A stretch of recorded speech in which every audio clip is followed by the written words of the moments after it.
Hey guys, what's going on? Welcome back to Sector for Nerds. I'm Ryan Brower, and today I'm here to talk with you guys about Chapter 15 of The Mandalorian, The Believer. But before we get into the episode itself, let me just say this, you guys.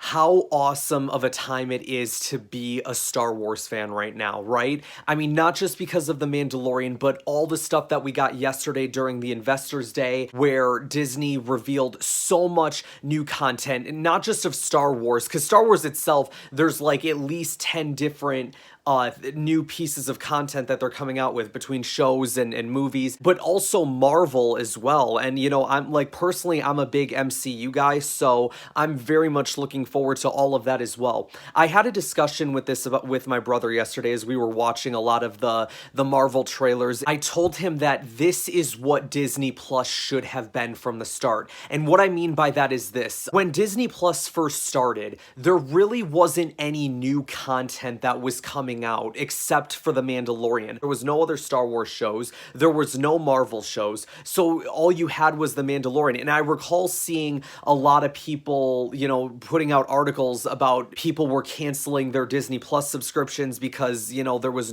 no other new content. I don't know. Maybe Disney wanted to save the newer content just for later dates and stuff. I'm not sure. But I think at the end of the day, you should have multiple pieces of new content coming out at a time. And it doesn't have to be for the same company either. Like, you could have like one Star Wars show and one Marvel show running at the same time. And then after those shows are done, you have another Star Wars and Marvel show running at the same time. Because from what I recall, after The Mandalorian, there wasn't really anything afterwards to keep people sticking around. And it wasn't until February that Clone Wars Season 7 was released. So I'm very excited for this new era of Disney Plus, an era that's going to have so much more new content, stuff for me to discuss with you guys. So I'm very much looking forward to the future, and I hope you guys are too. Let me know what you're looking forward to the most in the comments below, both Star Wars and Marvel-wise. What are you guys looking forward to most? Alright, enough of my tangent, let's talk about The Mandalorian. This episode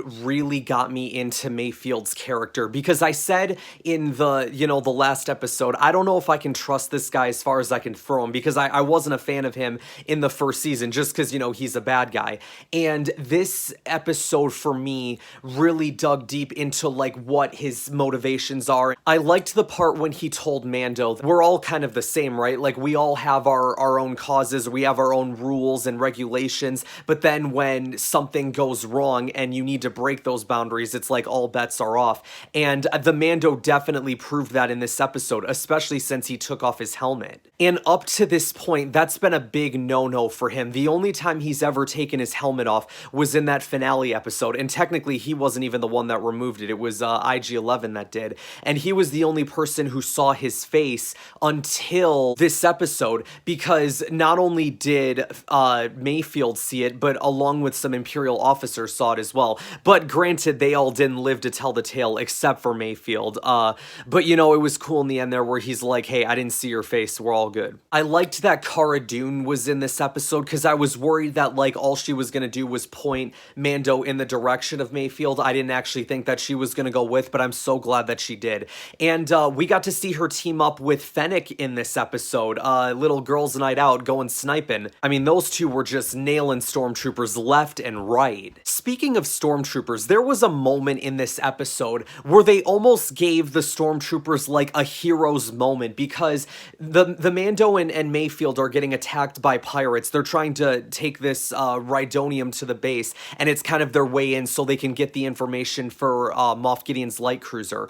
And as they're getting there, it looks like they're about to be overwhelmed by the pirates, but then TIE fighters come in and save them, and then a bunch of Stormtroopers, and then I think there were even Shore Troopers there as well, from Rogue One, that came in and saved the day, and it made the Stormtroopers look like heroes, and I'll be darned, they actually hit what they were shooting. I feel like the last time they did that was like 1977 or something. So what was interesting about this episode was the conversation that Mayfield and that Imperial officer were having, that I guess Mayfield was under when he was with the Empire. Also, by the way, Din sucks at making stuff up because it's like this guy was asking him questions, didn't even give him like any answers, so it's like, dude, like get your head in the game, like come up with something. But anyway, Mayfield mentioned Operation Cinder, and for those who don't know what that is, Palpatine put out this order called Operation Cinder, where you basically annihilate entire planets with like these lasers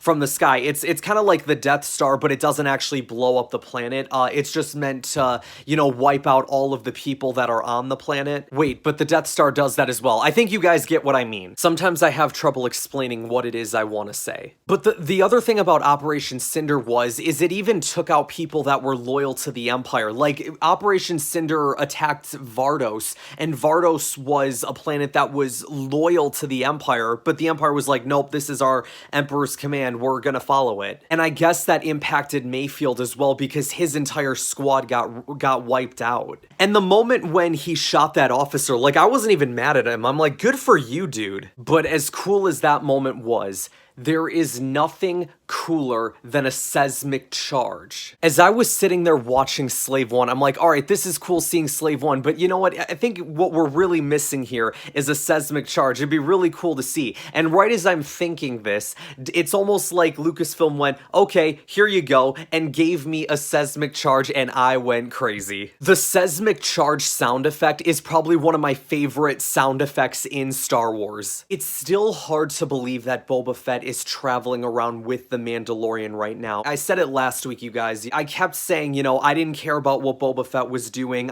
You know, maybe it'd be better if he didn't show up until season 3. I was so wrong. It's so awesome to have him here. And, you know, I never used to be that big of a Boba Fett fan, but this show has completely turned that around for me. I used to think he was overrated, and maybe part of me still does, but it's just like, I think I've learned to appreciate him more through this show because of just how well they've portrayed his character and how much of a badass he is. Okay guys, we've now reached the point of the video where we talk about the annual Moff Gideon showing up in the final 2 minutes of the episode section. And in this one, he didn't even say anything, but yet he still looked like a badass. Instead, it was Mando sending him a transmission, pretty much saying everything that Gideon told him in season 1 about, you know, the child means more to me, and soon it will be mine. You may think you know what you are in possession of, but you do not. And it's ironic because in season 1, episode 7, it was Gideon who said that, and now in season 2, episode 7, it is the Mando who says it. Guys, I'm so ready for the finale episode. I cannot wait for next week. I wish that the Mando didn't have to go away again just because I love this show so much. Shout out to Dave Filoni, shout out to Jon Favreau, shout out to everyone who's worked on this show. And I'm not just talking Jon and Dave, but I'm talking the cast, the crew, all the other directors that they've had come on to direct episodes of the show. Everyone is doing such an amazing job on this show, and you all deserve the highest praise in the world. If I had to make any predictions right now, I'd have to say that I think Mando is definitely going to fight Moff Gideon. It's going to be the Beskar steel spear versus the Darksaber. I also think there's a chance that Luke could show up. There's a chance that Cal Kestis could show up. I think it's going to be one of the two, if anything. And I think it'd be even cooler if they fought Moff Gideon. I don't know if Moff Gideon's going to die or not. I feel like they could go one more season of him being the main villain, just because this guy has had such a presence in this show that I think you could keep him around, and it makes him still that big threat. I've said it before and I'll say it again, that I think they've done a good job portraying Moff Gideon as this big threat, even though he hasn't really even done anything yet, like physically. Okay guys, I think that sums up everything that I need to discuss about this episode. Thank you guys so much for watching. Be sure to like this video, subscribe to the channel if you haven't already, share this video around as it really helps support the channel, and I will see you guys next time. I will see you for the finale. This is the way. This is the way. This is the way.